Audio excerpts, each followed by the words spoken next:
तो जो गलबात हुई है उसके भी कुछ ਜਿਹੜੇ ਬਿਆਨ ਨੇ ਉਹ ਸਾਹਮਣੇ ਆਏ ਨੇ। ਉਧਰ ਮੰਤਰੀ ਸਾਹਿਬ ਨੂੰ ਕੈਬਨਿਟ ਤੋਂ ਬਾਹਰ ਕਰ ਦਿੱਤਾ ਗਿਆ ਤੇ ਪੁਲਿਸ ਨੇ ਗ੍ਰਿਫਤਾਰ ਵੀ ਕਰ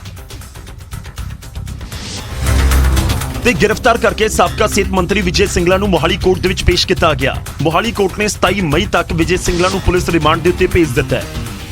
ਅੱਜ ਸਾਹਿਬ ਦੇ ਕੋਲ ਇਹਨਾਂ ਦਾ ਪ੍ਰੋਸੀਕਿਊਸ਼ਨ ਕਰਨੀ ਹੋ ਰਿਮਾਂਡ ਦੀ ਮੰਗ ਕੀਤੀ ਗਈ 3 ਦਿਨਾਂ ਦੀ, ਜਿਹਨਾਂ ਆਨਰੇਬਲ ਜੱਜ ਸਾਹਿਬ ਨੇ 27/5 ਤੱਕ ਰਿਮਾਂਡ ਫਰਮਾਇਆ ਕਿ ਕੁਝ WhatsApp recording WhatsApp calling regarding ਇਹਨਾਂ ਨੇ ਉਹ ਤਫਤੀਸ਼ ਕਰਨੀ ਹੈ, ਇਨਵੈਸਟੀਗੇਸ਼ਨ ਕਰਨੀ ਹੈ ਤੇ ਉਸ ਰਿਗਾਰਡਿੰਗ ਇਹਨਾਂ ਨੇ ਆਪਣਾ ਜਿਹੜਾ ਰਿਮਾਂਡ ਸੀਗਾ ਉਹ ਸੀਕ ਕੀਤਾ ਹੈ।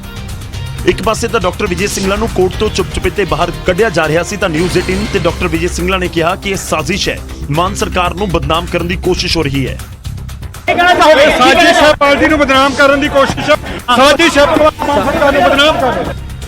ਇੱਕ ਪਾਸੇ ਮੁੱਖ ਮੰਤਰੀ ਮਾਨ ਨੇ ਐਕਸ਼ਨ ਲਿਆ ਹੈ ਪਰ ਵਿਜੇ ਸਿੰਗਲਾ ਇਸ ਨੂੰ ਸਰਕਾਰ ਦੇ ਖਿਲਾਫ ਸਾਜ਼ਿਸ਼ ਕਰਾਰ ਦੇ ਰਹੇ ਨੇ। ਤਾਂ ਸਿਹਤ ਮੰਤਰੀ ਦੇ ਉੱਤੇ ਇਲਜ਼ਾਮ ਲੱਗੇ ਤੇ ਕੁਰਸੀ ਜਾ ਚੁੱਕੀ ਹੈ, ਉਹ ਸਲਾਖਾਂ ਦੇ ਪਿੱਛੇ ਪਹੁੰਚ ਚੁੱਕੇ ਨੇ। ਪਰ ਸਿਹਤ ਮੰਤਰੀ ਤੇ ਕਾਰਵਾਈ ਹੋਈ ਤਾਂ ਇੱਧਰ ਸਿਆਸੀ ਗਲਿਆਰਿਆਂ ਦੇ ਵਿੱਚ ਵੀ ਬਿਆਨਾਂ ਦੀ ਝੜੀ ਲੱਗ ਗਈ ਤੇ ਵਿਰੋਧੀ ਸਰਕਾਰ ਦੇ ਇਸ ਫੈਸਲੇ ਦੀ ਸ਼ਲਾਘਾ ਤਾਂ ਕਰ ਹੀ ਰਹੇ ਨੇ ਪਰ ਨਾਲ ਹੀ ਸਵਾਲ ਖੜੇ ਕਰ ਰਹੇ ਨੇ ਤੇ ਸਬੂਤ ਵੀ ਮੰਗ ਰਹੇ ਨੇ ਤੇ ਨਾਲ ਹੀ ਇਸ ਮਸਲੇ ਦੀ ਜਾਂਚ ਹਾਈ ਕੋਰਟ ਦੇ ਸਿਟਿੰਗ ਜੱਜ ਤੋਂ ਕਰਵਾਉਣ ਦੀ ਮੰਗ ਵੀ ਹੋ ਰਹੀ ਹੈ। ਮੈਂ ਸਮਝਦਾ ਕਿ ਕੇਜਰੀਵਾਲ ਸਾਹਿਬ ਦੇ ਬਿਆਨਾਂ ਦੀਆਂ ਧੱਜੀਆਂ ਉੱਡੀਆਂ ਨੇ ਅੱਜ, ਜਿਹੜੇ ਕਹਿੰਦੇ ਸੀ 10 ਦਿਨਾਂ ਦੇ ਵਿੱਚ ਅਸੀਂ ਸਾਰੇ ਦਾ ਸਾਰਾ भ्रष्टाचार खत्म करता, तो भ्रष्टाचार तो थोड़े घर ही चल रही। सीबीआई की रेड एक एमएलए पे पड़ गई, कल एक एमएलए को 3 साल की सजा हो गई, अब एक मंत्री जा रहा है 50 के करीब आपके एमएलए छोटी पैटी करप्शन में लगे हुए हैं। आपको तो अभी बहुत बड़ा सफ़र तय करना है। ये इनके पास एक कलाकारी है, ये इस चीज़ से अपनी चीज़ को बेचते हैं लोगों के सामने। तो मैं ये समझता हूँ अगर ईमानदारी से ये काम किया जा रहा है तो उनके ऊपर लीगल प्रोसीजर ਅਡਾਪਟ ਕਰਨੇ ਚਾਹੀਦੇ। ਵਿਰੋਧੀ ਸਵਾਲ ਖੜੇ ਕਰ ਰਹੇ ਨੇ ਤੇ ਉਹ ਆਡੀਓ ਤੇ ਵੀਡੀਓ ਦੀ ਮੰਗ ਕਰ ਰਹੇ ਨੇ। ਇਲਜ਼ਾਮ ਤਾਂ ਲੱਗੇ ਨੇ ਪਰ ਅਜੇ ਤੱਕ ਉਹ ਸਟਿੰਗ ਸਾਹਮਣੇ ਨਹੀਂ ਆਇਆ। ਖੈਰ ਜਦੋਂ ਇਲਜ਼ਾਮ ਲੱਗਣ, ਵਿਰੋਧੀ ਸਵਾਲ ਚੁੱਕਣ, ਇਸ ਸਭ ਦੇ ਵਿਚਾਲੇ ਕਰਪਸ਼ਨ ਦੇ ਇਲਜ਼ਾਮਾਂ 'ਚ ਕਿਸੇ ਮੰਤਰੀ ਦੀ ਕੁਰਸੀ ਚਲੀ ਜਾਵੇ ਤਾਂ ਫਿਰ ਫਰਕ ਤਾਂ ਪੈਂਦਾ ਹੈ। ਤਾਂ ਇੱਕ ਪਾਸੇ ਤਾਂ ਮੰਤਰੀ ਸਾਹਿਬ ਨੂੰ ਕੈਬਨਿਟ ਦੇ ਵਿੱਚੋਂ ਬਾਹਰ ਦਾ ਰਾਹ ਦਿਖਾ ਦਿੱਤਾ ਗਿਆ, ਉੱਥੇ ਮਾਨ ਸਾਹਿਬ ਦੀ ਸਿਆਸਤ ਵੀ ਗਰਮਾਈ ਹੋਈ ਹੈ।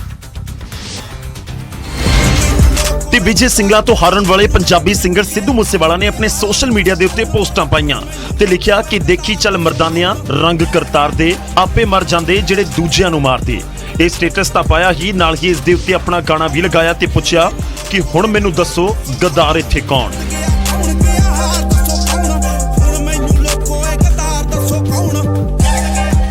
ਮੂਸੇਵਾਲਾ ਜਿਸ ਦਿਨ ਹਾਰੇ ਤਾਂ ਉਸ ਦਿਨ ਡਾਕਟਰ ਵਿਜੇ ਸਿੰਗਲਾ ਗੱਡੀ ਦੇ ਉੱਤੇ ਚੜ੍ਹ ਕੇ ਪੱਟ ਤੇ ਥਾਪੀਆਂ ਮਾਰ ਰਹੇ ਸਨ ਤੇ 9/11 ਨੂੰ ਆਸ਼ਾ ਨਾਲ ਟੋਚਨ ਪਾ ਕੇ ਖਿੱਚਿਆ ਜਾ ਰਿਹਾ ਸੀ। ਤੇ ਹੁਣ ਇਸ ਮੌਕੇ ਗੀਤਕਾਰ ਗਿਲ ਰੌਂਤਾ ਨੇ ਇੱਕ ਪੋਸਟ ਪਾਈ ਜਿਸ ਨੂੰ ਮੂਸੇਵਾਲਾ ਨੇ ਵੀ ਸ਼ੇਅਰ ਕੀਤਾ, ਜਿਸ ਦੇ ਵਿੱਚ ਲਿਖਿਆ ਸੀ ਫਰਕ ਤਾਂ ਹੁੰਦਾ ਹੈ ਵੱਡੇ ਟਰੈਕਟਰਾਂ ਦਾ। ਬਸ ਇੰਨਾ ਹੀ ਨਹੀਂ, ਮੂਸੇਵਾਲਾ ਨੇ ਬੈਕ ਟੂ ਬੈਕ ਕਈ ਪੋਸਟਾਂ ਪਾਈਆਂ। ਭੇਡਾਂ ਦਾ ਜ਼ਿਕਰ ਕਰਦਿਆਂ ਮੂਸੇਵਾਲਾ ਨੇ ਇੱਕ ਪੋਸਟ ਸ਼ੇਅਰ ਵੀ ਕੀਤੀ। ਖੈਰ ਜਦੋਂ ਮੌਕਾ ਆਇਆ ਤਾਂ ਫਿਰ ਸਿੱਧੂ ਮੂਸੇਵਾਲਾ ਵੀ ਬੋਲੇ। ਖੈਰ ਜਦੋਂ ਇਲਜ਼ਾਮ ਲੱਗਦੇ ਨੇ ਤੇ ਉਸ ਤੋਂ ਬਾਅਦ ਅਹੁਦੇ ਚਲੇ ਜਾਂਦੇ ਨੇ ਤਾਂ ਫਿਰ ਪੁਰਾਣੀਆਂ ਗੱਲਾਂ ਕੋਈ ਵਾਪਸ ਕੱਢ ਕੇ ਲੈ ਆਉਂਦਾ ਹੈ, ਯਾਨੀ ਫਰਕ ਤਾਂ ਪੈਂਦਾ ਹੈ। ਉਧਰ ਅਗਲੀ ਖਬਰ ਦਾ ਰੁਖ ਕਰਦੇ ਹਾਂ। ਬੀਜੇਪੀ ਆਗੂ ਤੇਜਿੰਦਰ ਬੱਗਾ ਦੇ ਕਿਡਨੈਪਿੰਗ ਕੇਸ ਦੇ ਵਿੱਚ ਫਸੀ Punjab police Delhi high court ਪਹੁੰਚ ਗਈ। ਪੰਜਾਬ ਪੁਲਿਸ ਨੇ ਦਿੱਲੀ ਹਾਈ ਕੋਰਟ ਦੇ ਵਿੱਚ ਕੇਸ ਖਾਰਜ ਕਰਨ ਦੀ ਮੰਗ ਕੀਤੀ। ਮੋਹਾਲੀ ਦੇ ਐਸਪੀ ਮਨਪ੍ਰੀਤ ਸਿੰਘ ਨੇ ਇਹ ਪਟੀਸ਼ਨ ਦਾਖਲ ਕੀਤੀ ਹੈ ਜਿਸ ਦੇ ਵਿੱਚ ਕਿਹਾ ਗਿਆ ਹੈ ਕਿ ਕਿਡਨੈਪਿੰਗ ਦਾ ਕੇਸ ਗਲਤ ਹੈ। ਉਹ ਕੇਸ ਦਰਜ ਹੋਣ ਤੋਂ ਬਾਅਦ ਹੀ ਬੱਗਾ ਨੂੰ ਕਾਨੂੰਨੀ ਤੌਰ ਤੇ ਗ੍ਰਿਫਤਾਰ ਕਰਨ ਗਏ ਸਨ, ਜਿਸ ਦੇ ਬਾਰੇ ਦੇ ਵਿੱਚ ਦਿੱਲੀ ਪੁਲਿਸ ਨੂੰ ਵੀ ਇਤਲਾਹ ਦਿੱਤੀ ਗਈ ਸੀ। ਇਸ ਤੋਂ ਬਾਅਦ ਦਿੱਲੀ ਹਾਈ ਕੋਰਟ ਨੇ ਇਸ ਮਾਮਲੇ 'ਚ ਦਿੱਲੀ ਪੁਲਿਸ, ਦਿੱਲੀ ਸਰਕਾਰ ਅਤੇ ਤੇਜਿੰਦਰ ਬੱਗਾ ਨੂੰ ਨੋਟਿਸ ਜਾਰੀ ਕਰ ਦਿੱਤਾ ਹੈ। 2 ਮੁੱਦੇ ਉਠਾਏ ਗਏ ਸੀ ਦਿੱਲੀ ਹਾਈ ਕੋਰਟ ਦੇ ਅੱਗੇ। ਪਹਿਲਾ ਮੁੱਦਾ ਤਾਂ ਇਹ ਸੀਗਾ ਕਿ ਜਿਹੜੀ FIR ਹੈ ਉਹ ਰੱਦ ਕੀਤੀ ਜਾਵੇ, ਕਿਉਂਕਿ ਕੋਈ ਵੀ ਗਵਰਨਮੈਂਟ ਅਫੀਸ਼ੀਅਲ ਜਾਂ ਪੁਲਿਸ ਆਫੀਸਰ ਆਪਣੀ ਡਿਊਟੀ ਕਰਦਾ ਹੋਏ ਤੇ ਉਹਨੂੰ ਤੁਸੀਂ ਅਗਰ ਇਸ ਤਰ੍ਹਾਂ FIR ਰਜਿਸਟਰ ਕਰੋਗੇ ਤਾਂ ਪੁਲਿਸ ਦਾ ਮੋਰਲ ਜਿਹੜਾ ਖਰਾਬ ਹੁੰਦਾ ਹੈ। ਹਾਈ ਕੋਰਟ ਨੇ 4 ਹਫ਼ਤੇ ਦੇ ਵਿੱਚ ਇਸ ਮਾਮਲੇ 'ਚ ਜਵਾਬ ਦਾਖਲ ਕਰਨ ਨੂੰ ਕਿਹਾ ਹੈ। ਪਟੀਸ਼ਨ ਦੇ ਉੱਤੇ ਅਗਲੀ ਸੁਣਵਾਈ ਹੁਣ 26 ਜੁਲਾਈ ਨੂੰ ਹੋਵੇਗੀ। ਅਗਲੀ ਖਬਰ ਦਾ ਰੁਖ ਕਰਦੇ ਹਾਂ। ਪੰਜਾਬ ਯੂਨੀਵਰਸਿਟੀ ਨੂੰ ਸੈਂਟਰਲ ਯੂਨੀਵਰਸਿਟੀ ਦਾ ਦਰਜਾ ਦੇਣ ਦੇ ਮਾਮਲੇ ਦੇ ਉੱਤੇ ਹੁਣ ਕੇਂਦਰ ਫੈਸਲਾ ਲਵੇ। ਪੰਜਾਬ ਹਰਿਆਣਾ ਹਾਈ ਕੋਰਟ ਨੇ ਇੱਕ ਪਟੀਸ਼ਨ ਦੇ ਉੱਤੇ ਸੁਣਵਾਈ ਦੇ ਵਿੱਚ ਕਿਹਾ ਕਿ ਕੇਂਦਰ ਤੈਅ ਕਰੇ ਕਿ ਪੰਜਾਬ ਯੂਨੀਵਰਸਿਟੀ ਨੂੰ ਸੈਂਟਰਲ ਯੂਨੀਵਰਸਿਟੀ ਬਣਾਉਣਾ ਹੈ ਜਾਂ ਨਹੀਂ। ਪਟੀਸ਼ਨ ਦੇ ਵਿੱਚ ਕਿਹਾ ਗਿਆ ਕਿ ਚੰਡੀਗੜ੍ਹ 'ਚ ਪ੍ਰਸ਼ਾਸਨ ਤੇ ਮੁਲਾਜ਼ਮਾਂ ਤੇ ਸੈਂਟਰਲ ਸਰਵਿਸ ਰੂਲਸ ਲਾਗੂ ਹੋ ਚੁੱਕੇ ਨੇ, ਪਰ ਪੰਜਾਬ ਯੂਨੀਵਰਸਿਟੀ ਦੇ ਵਿੱਚ ਇਹ ਨਿਯਮ ਲਾਗੂ ਨਹੀਂ ਹੈ। ਇੱਥੋਂ ਦੇ ਮੁਲਾਜ਼ਮ ਅਤੇ ਪ੍ਰੋਫੈਸਰ 60 ਸਾਲ ਦੀ ਉਮਰ ਦੇ ਵਿੱਚ ਹੀ ਰਿਟਾਇਰ ਹੋ ਰਹੇ ਨੇ। ਚੰਡੀਗੜ੍ਹ ਦੇ ਵਿੱਚ ਸਿਰਫ ਇੱਕ ਪੰਜਾਬ ਯੂਨੀਵਰਸਿਟੀ ਹੈ ਕਿ ਇਹ ਵਾਲੀ ਇਹਨਾਂ ਨੇ ਡਾਇਕੋਟੋਮੀ ਕਿਉਂ ਛੱਡੀ ਹੈਗੀ ਕਿ Punjab university 60 years retirement age ਅੱਜ ਦੀ ਡੇਟ ਤੇ ਵੀ ਹੈ ਔਰ ਉਸ ਨੋਟੀਫਿਕੇਸ਼ਨ ਦੇ ਬੇਸਿਸ ਤੇ ਜੋ ਐਫੀਲੀਏਟਡ ਕਾਲਜਸ ਹੈ ਉਹਨਾਂ ਦੇ ਵਿੱਚ 65 ਸਾਲ ਰਿਟਾਇਰਮੈਂਟ ਏਜ ਹੋ ਗਈ ਹੈ। ਬਹਰਾਲ ਹੁਣ ਇਸ ਮਾਮਲੇ 'ਚ ਅਗਲੀ ਸੁਣਵਾਈ 30 ਅਗਸਤ ਨੂੰ ਹੋਵੇਗੀ। ਉਧਰ ਨਵਾਂ ਸ਼ਹਿਰ ਦੇ ਕਾਠਗੜ੍ਹ ਟੋਲ ਪਲਾਜ਼ਾ ਦੇ ਉੱਤੇ ਜ਼ਬਰਦਸਤ ਹੰਗਾਮਾ ਹੋ ਗਿਆ ਤੇ ਨੌਬਤ ਹੱਥੋਂ ਪਾਈ ਤੱਕ ਪਹੁੰਚ। ਗੱਲ ਟੋਲ ਦੇਣ ਨੂੰ ਲੈ ਕੇ ਸ਼ੁਰੂ ਹੋਈ। ਇਲਜ਼ਾਮ ਨੇ ਕਿ ਟੋਲ ਮੁਲਾਜ਼ਮ ਨੇ ਫਾਸਟੈਗ ਦੇ ਕੰਮ ਨਾ ਕਰਨ ਤੇ ਸਕਾਰਪੀਓ ਸਵਾਰ ਨੂੰ ਗਾਲ ਕੱਢੀ, ਜਿਸ ਤੋਂ ਬਾਅਦ ਸਕਾਰਪੀਓ ਸਵਾਰ ਦੀ ਟੋਲ ਮੁਲਾਜ਼ਮ ਦੇ ਨਾਲ ਬਹਿਸ ਹੋ ਗਈ। ਇਹਨਾਂ ਦੇ ਵਿੱਚ ਮੌਕੇ ਉੱਤੇ ਇੱਕ ਸ਼ਖਸ ਨੇ ਟੋਲ ਮੁਲਾਜ਼ਮ ਨੂੰ ਥੱਪੜ ਜੜ ਦਿੱਤਾ, ਜਿਸ ਗੱਲ ਤੋਂ ਗੁੱਸਾ ਹੋ ਕੇ ਟੋਲ ਮੁਲਾਜ਼ਮ ਵੀ ਲੋਹੇ ਦੀ ਰੋਡ ਲੈ ਕੇ ਉੱਥੇ ਪਹੁੰਚ ਗਿਆ। क्या है ਸਾਡੀ ਗੱਡੀ ਦਾ ਫਾਸਟੈਗ ਪੈਸੇ ਘੱਟ ਦੇ। अच्छा जी ਅਸੀਂ ਉਹਨੂੰ 2 ਦਿਨ ਵਿੱਚ ਪੈਸੇ ਕਰਾਉਣ ਵਾਸਤੇ। अच्छा जी ਉਹ ਲੰਗਰ ਦੀ ਰੋਟੀ ਸਾਡੇ ਕੋਲ ਆ। हाँ जी ਸਾਨੂੰ ਗਾਲਾਂ ਕੱਢਦਾ ਉੱਪਰ ਡੰਡੇ ਤੱਕ ਕਿਉਂ ਮਾਰੀ। नहीं पर्ची कटाई ਅਸੀਂ 2 ਦਿਨ ਵਿੱਚ ਹੀ ਪਰਚੀ ਕਰਾਉਣ ਵਾਸਤੇ। अच्छा जी ਸਾਡੇ ਫਾਸਟੈਗ ਵਿੱਚ ਪੈਸੇ ਖਤਮ ਹੋ ਗਏ, ਘੱਟਦੇ ਬੈਲੈਂਸ। अच्छा जी ਅਸੀਂ ਕਹਿੰਦੇ ਪਰਚੀ ਕੱਟ। ठीक है जी ਤੁਸੀਂ मेरा भरा भाई ਗਾਲਾਂ ਕੱਢਦਾ ਉੱਤੇ। भाई ਤੁਹਾਡਾ ਨਾਮ ਕੀ ਹੈ ਸਰ? ਹਾਂਜੀ ਤੁਹਾਡਾ ਨਾਮ ਕੀ ਹੈ ਜੀ? ਮਲਕੀਤ ਸਿੰਘ ਲੰਬੜਦਾਰ ਉਹਦਾ ਬੰਦਾ ਯਾਰ। ਕਿਹੜਾ ਪਿੰਡ ਹੈ? ਰੋਪੜ। ਰੋਪੜ ਤੋਂ ਜੀ? ਹਾਂਜੀ ਉਹਨਾਂ ਕੋਲ ਚੈਨ ਚੱਕ ਕੇ ਮੈਂ। ਇਹ ਟੂਲ ਪਲਾਜ਼ੇ ਵਾਲੇ ਨੇ ਹਮਲਾ ਕੀਤਾ ਹਾਂਜੀ ਸਾਡੇ। ਆ ਸਾਡੀ ਗੱਡੀ ਖੜੀ ਉਹ ਪਰਚੀ ਕੋਈ ਗਲਤ ਨਾ ਕੋਈ ਦੱਸੋ। ਹੰਗਾਮਾ ਇੰਨਾ ਵੱਧ ਗਿਆ ਕਿ ਪੁਲਿਸ ਨੂੰ ਮੌਕੇ ਦੇ ਉੱਤੇ ਸੱਦਣਾ ਪਿਆ। ਕਾਫੀ ਦੇਰ ਤੱਕ ਹੰਗਾਮੇ ਤੋਂ ਬਾਅਦ ਦੋਵੇਂ ਧਿਰ ਦੇ ਲੋਕਾਂ ਨੂੰ ਸ਼ਾਂਤ ਕਰਵਾਇਆ ਗਿਆ। ਜਦੋਂ ਪੈਸਿਆਂ ਨੂੰ ਲੈ ਕੇ ਵਿਵਾਦ ਹੋਵੇ ਤੇ ਦੂਜੇ ਪਾਸੇ ਜਦੋਂ ਕਿਸੇ ਨੂੰ ਭੱਦੀ ਸ਼ਬਦਾਵਲੀ ਬੋਲੀ ਜਾਵੇ ਜੋ ਇਲਜ਼ਾਮ ਨੇ ਟੋਲ ਮੁਲਾਜ਼ਮ ਦੇ ਉੱਤੇ, ਫਿਰ ਫਰਕ ਤਾਂ ਪੈਂਦਾ ਹੈ। ਉਧਰ ਗੁਰੂਗ੍ਰਾਮ ਪੁਲਿਸ ਨੇ ਕੌਸ਼ਲ ਗੈਂਗ ਦੇ 2 ਸ਼ਾਰਪ ਸ਼ੂਟਰਸ ਨੂੰ ਗ੍ਰਿਫਤਾਰ ਕੀਤਾ ਹੈ। ਇਹ ਦੋਵੇਂ ਕਿਸੇ ਵੱਡੀ ਵਾਰਦਾਤ ਨੂੰ ਅੰਜਾਮ ਦੇਣ ਦੀ ਫਿਰਾਕ ਦੇ ਵਿੱਚ। ਪੁਲਿਸ ਨੂੰ ਗੈਂਗਸਟਰਸ ਦੇ ਕੋਲੋਂ ਵੱਡੀ ਮਾਤਰਾ ਦੇ ਵਿੱਚ ਹਥਿਆਰ ਵੀ ਮਿਲੇ ਨੇ। ਦੋਵਾਂ ਦੀ ਗ੍ਰਿਫਤਾਰੀ ਤੋਂ ਬਾਅਦ ਕਈ ਵਾਰਦਾਤਾਂ ਦੇ ਖੁਲਾਸੇ ਹੋਣ ਦੀ ਉਮੀਦ ਹੈ। 22 ਫਰਵਰੀ 2021 ਨੂੰ ਦਿਨ ਦਿਹਾੜੇ ਆਟੋ ਡਰਾਈਵਰ ਦਾ ਗੋਲੀ ਮਾਰ ਕੇ ਕਤਲ ਕਰ ਦਿੱਤਾ ਗਿਆ ਸੀ। ਇਹ ਕਿਸੇ ਵੱਡੀ ਵਾਰਦਾਤ ਨੂੰ ਅੰਜਾਮ ਦੇਣ ਦੀ ਪਲਾਨਿੰਗ ਬਣਾ ਰਹੇ ਸਨ ਕਿ ਪੁਲਿਸ ਨੇ ਪਹਿਲਾਂ ਹੀ ਦੋਵਾਂ ਨੂੰ ਕਾਬੂ ਕਰ ਲਿਆ।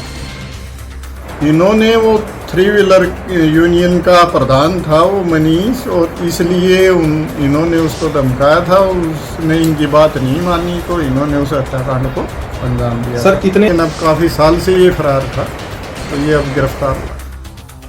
ਪੁਲਿਸ ਨੂੰ ਸ਼ੱਕ ਹੈ ਕਿ ਫਰੀਦਾਬਾਦ ਦੇ ਵਿੱਚ ਹੋਈ ਕਾਂਗਰਸੀ ਆਗੂ ਦੇ ਕਤਲ ਦੇ ਪਿੱਛੇ ਵੀ ਦੋਵਾਂ ਦਾ ਹੱਥ ਹੈ। ਬਹਰਾਲ ਕ੍ਰਾਈਮ ਬ੍ਰਾਂਚ ਦੋਵਾਂ ਨੂੰ ਰਿਮਾਂਡ ਦੇ ਉੱਤੇ ਲੈ ਕੇ ਪੁੱਛ ਪੜਤਾਲ ਕਰ ਰਹੀ ਹੈ। ਉਹਦੇ ਫਿਲੌਰ ਦੇ ਕਲਸੀ ਨਗਰ ਦੇ ਵਿੱਚ ਇੱਕ ਨੌਜਵਾਨ ਦੀ ਨਸ਼ੇ ਦੀ ਓਵਰਡੋਜ਼ ਦੀ ਵਜ੍ਹਾ ਦੇ ਨਾਲ ਮੌਤ ਹੋ ਗਈ।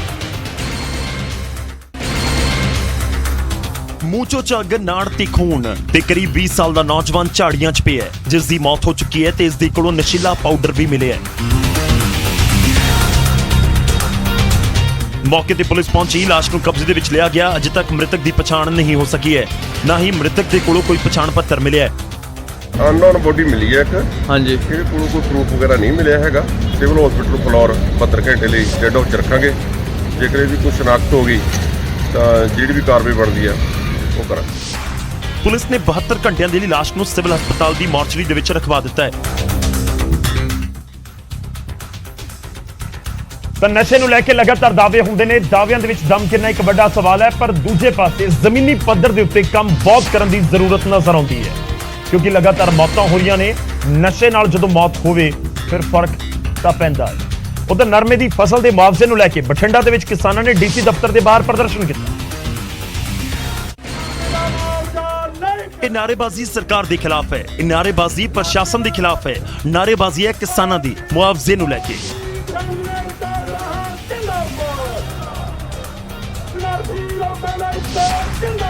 ਦਰਅਸਲ ਬੀਤੇ ਸਾਲ ਗੁਲਾਬੀ ਸੁੰਡੀ ਦੀ ਵਜ੍ਹਾ ਨਾਲ ਕਿਸਾਨਾਂ ਦੀ ਫਸਲ ਖਰਾਬ ਹੋਈ ਸੀ, ਜਿਸ ਨੂੰ ਲੈ ਕੇ ਮੁਆਵਜ਼ੇ ਦੀ ਮੰਗ ਹੋਈ, ਪਰ ਅਜੇ ਤੱਕ ਕਿਸਾਨਾਂ ਦਾ ਇਲਜ਼ਾਮ ਹੈ ਕਿ ਉਹਨਾਂ ਨੂੰ ਮੁਆਵਜ਼ਾ ਨਹੀਂ ਦਿੱਤਾ ਗਿਆ।